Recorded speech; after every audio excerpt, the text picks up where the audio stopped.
便拿到假日，高铁左营站4楼停车场的外宽道路，这违规停车的状况就真严重。铁路警察局这阵就设5大科技执法，对明年3月初开始，现场的电子扛棒就会显示违规的车牌号码。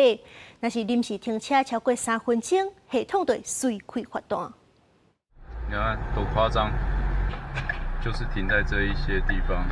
红线违停。民众驶车到高铁左营4楼，就看到规个红线禁停区，车煞停甲满。原来车站为2个车道，即摆敢若剩一个会当驶。停车场入口嘛有车违规停踮遮，交通乱糟糟，互民众感觉足无奈。塞车可能就塞到快要到前面的匝道，所以我觉得就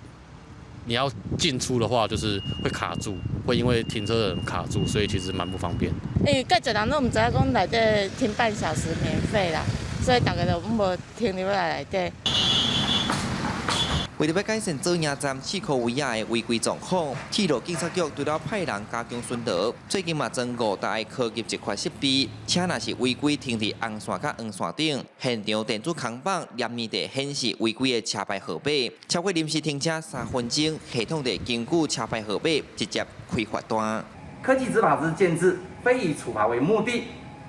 系为导正及吓阻部分少数的违规驾驶人。所以我是支持这样子做，只是我觉得停车的部分可能还是需要加开一点，让我们有车子可以停。民众建议高铁规个停车空间要增加，铁路警察局是提醒，即摆是宣导期，明年3月初1开始就会正式处理违法，违规停在红线上当会当罚1200块。记者胡兆阳高雄采访报道。